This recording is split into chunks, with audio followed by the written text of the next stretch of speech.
All the way from the start, I can feel it in my heart, like all the way from the start. Hey, what's going on out there? I'm Sean Devine. Hope you all are doing well.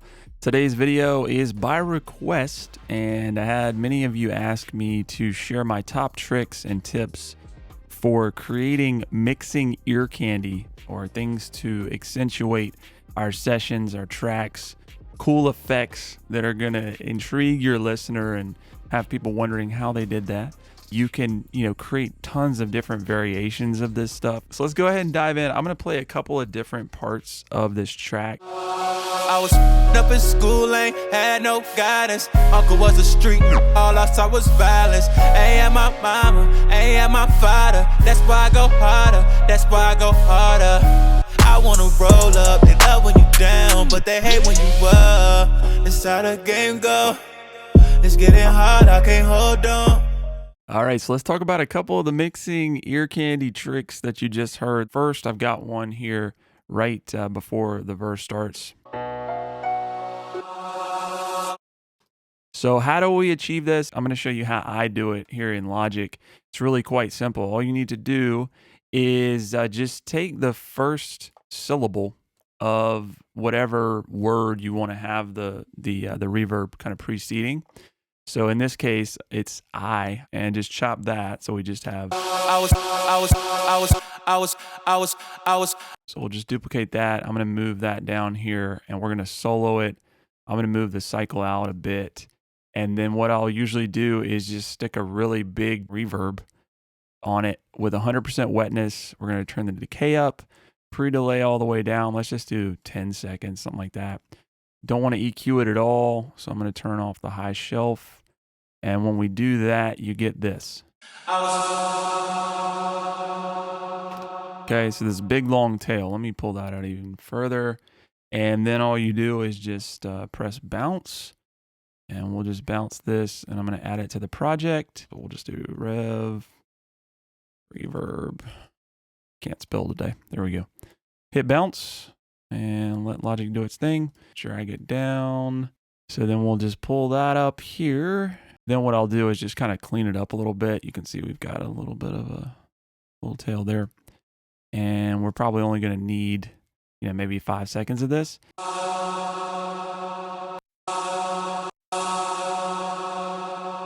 Let me mute the one that I created here.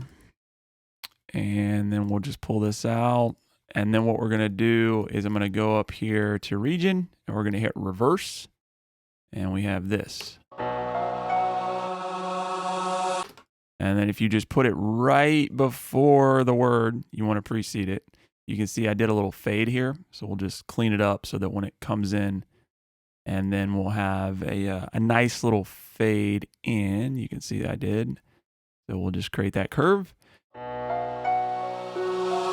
I was up in school, So there you go. Any word you want to do a reverse reverb on, that's how you do it. Now, in terms of the stutters, it's the same sort of thing, but I would just duplicate the track. We get our little chop here. Just go up here, and we're going to go to our snap, and let's just do beat. So it'll snap there. And then once I have my vocal that I want to chop down here, actually, let's do maybe by division. So we just wanted to do a couple of stutters like this. So that's like, what, 8th notes? Let's try maybe do some faster ones.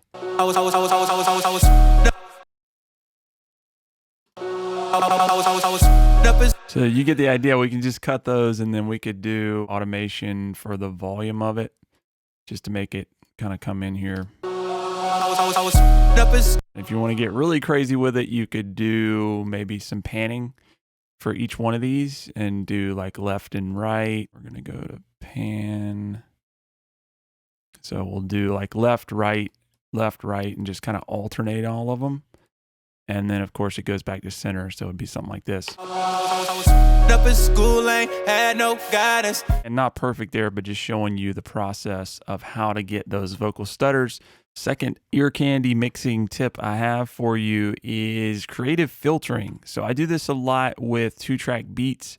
I've shown a little bit of this, but in this one, I actually did quite a bit of extensive filtering and even did some effects on the 2-track, which I don't generally do. But for instance, over here, what I've done is, any of the points that I wanted to kind of filter or have some sort of effect on, I have just gone in here and cut the bar out, and then I just created a duplicate track similar to what we did with the vocal, and then I'm doing the processing on that separate track. Now, you could just put the effects onto the stereo bus or the 2-track channel and then just automate it, but I found, with 2-track beats, it's easier just to cut them like this. You can be really precise and make sure that you don't have to, run the automation throughout the entire track. So what happens here, we drop into this part, and then we have a filter applied, as well as, I think this is kind of a phase effect. And then finally, I've got a reverb, which is not typical, but we've got a low cut on it, so we're not adding anything. And I've filtered it to where we're not getting anything but the mids. So we get an effect like this.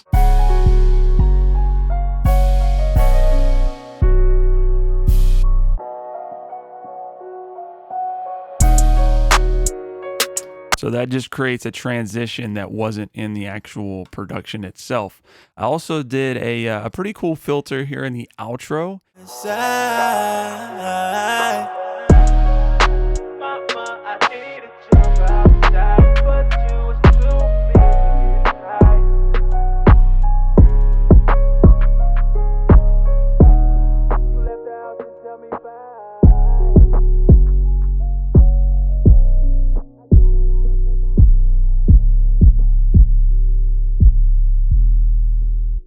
Let's talk about another one here. We've got beat drops. So very easy to do a beat drop with just volume automation.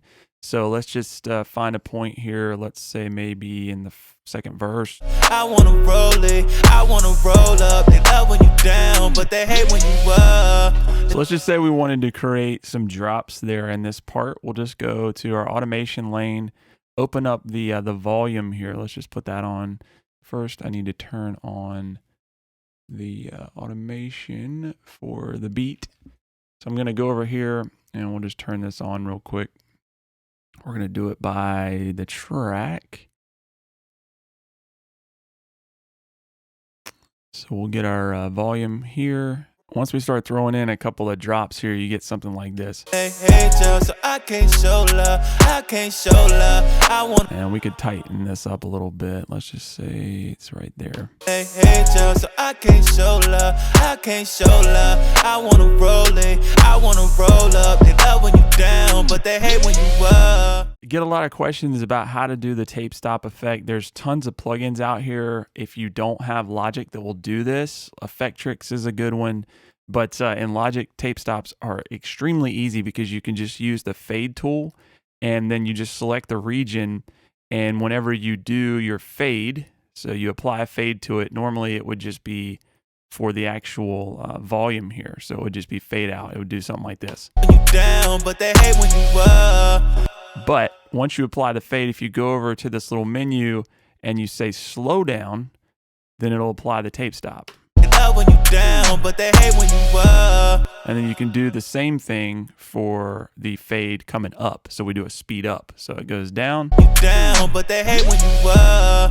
It's how the game go. Very simple to do in Logic, and I will do those tape stops subtly and some not so subtly in a lot of different sessions. And I just find that it allows you to make drops and things more interesting, and you can get really creative with what you do with that on vocals as well. All right, so the last mixing ear candy trick that I have for you is to do some creative vocal layering.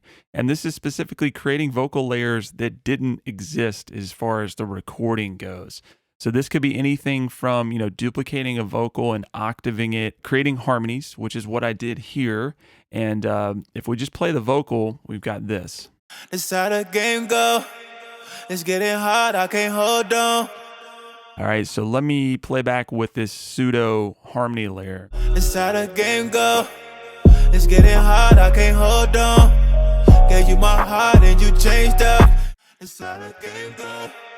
It's getting hard, I can't hold on.